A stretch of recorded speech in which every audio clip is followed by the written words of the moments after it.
Sigmund Freud का जन्म 6 मई 1856 को हुआ था। फ्रायड ने मेडिकल डिग्री हासिल की और वे वियना के एक जाने माने चिकित्सक थे।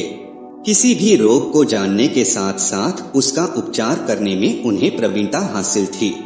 कोई भी कार्य या रोग अकारण नहीं होता, वे ऐसा मानते थे। रोगी को अचेतन अवस्था में ले जाकर उसके अचेतन मन में छिपी किसी भावना ग्रंथि का पता लगा लिया करते थे। वे ऑस्ट्रिया के तंत्रिका विज्ञानी तथा मनोविश्लेषण के संस्थापक भी थे।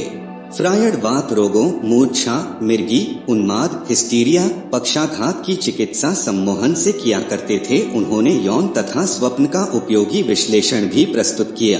यह निश्चित रूप से कहना होगा कि फ्रायड ने मानव मन एवं उसकी भावनाओं का अत्यंत सूक्ष्मता और गहराई से न केवल अध्ययन किया था, बल्कि उसके उपचार के भी अपने तरीके खोजे थे।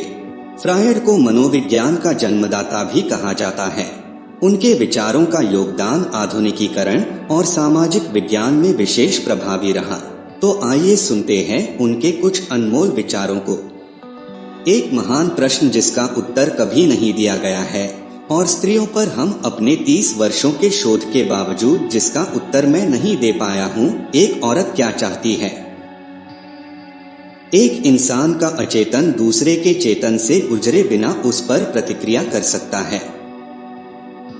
पुरुष जितना सोचते हैं उससे कहीं अधिक नैतिक होते हैं और जितना वे सोच सकते हैं उससे कहीं अधिक अनैतिक।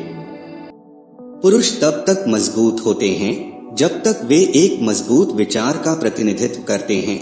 जब वे इसका विरोध करते हैं तो वे शक्तिहीन हो जाते हैं। जिस व्यक्ति को सेक्स नहीं मिलता वह हमेशा सेक्स की बातें करता है। जिस व्यक्ति के पास पैसे नहीं होते वो हमेशा पैसों की बात करता है।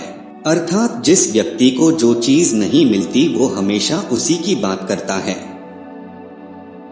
सिगमंड फ्रायड के अनुसार मनुष्य का आंतरिक मन एवं उसकी बुद्धि के कार्य करने का आधार 3 प्रकार के होते हैं: चेतन, अचेतन और अर्धचेतन। अव्यक्त भावनाएं कभी नहीं मरेंगी, उन्हें जिंदा दफना दिया जाता है और बाद में बदसूरत तरीके से सामने आएंगी। विचार और महत्वपूर्ण खोजों और समस्याओं के समाधान के क्षेत्र में महान निर्णय केवल एक व्यक्ति के लिए संभव है जो एकांत में काम करता है। एक दिन पीछे मुड़कर देखें तो संघर्ष के वर्ष आपको सबसे सुंदर दिनों के रूप में प्रभावित करेंगे। मन एक हिमखंड की तरह है, यह पानी के ऊपर अपने 1/7वें हिस्से के साथ तैरता है। जब हम प्यार करते हैं तो हम कभी भी दुख के खिलाफ इतने रक्षाहीन नहीं होते। जो प्रतीक्षा करना जानता है उसे किसी रियायत की आवश्यकता नहीं है। मेरा प्यार मेरे लिए कुछ मूल्यवान है जिसे मुझे बिना सोचे समझे फेंकना नहीं चाहिए। ज्ञान के फल जितने अधिक मनुष्यों के लिए सुलभ हो जाते हैं उतना ही व्यापक रूप से धार्मिक विश्वास का पतन होता है। नेतृत्व की चुनौती मजबूत होना है लेकिन कठोर नहीं। दयालु बनो लेकिन कमजोर नहीं। बोल्ड हो लेकिन धमकाने वाला नहीं। विचारशील बनो लेकिन आलसी नहीं। एक व्यक्ति जितना बाहर से परिपूर्ण होता है उसके अंदर उतने ही अधिक राक्षस होते हैं।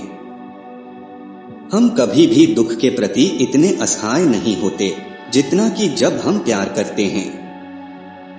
एक महिला को नरम होना चाहिए लेकिन एक पुरुष को कमजोर नहीं करना चाहिए। जब किसी के पास वह नहीं होता जो वह चाहता है तो उसे वही चाहिए जो उसके पास है। धार्मिक सिद्धांत सभी भ्रम हैं, वे प्रमाण को स्वीकार नहीं करते हैं और किसी को भी उन्हें सच मानने या उन पर विश्वास करने के लिए मजबूर नहीं किया जा सकता है। लालसा और अभाव के रूप में प्रेम आत्मसम्मान को कम करता है।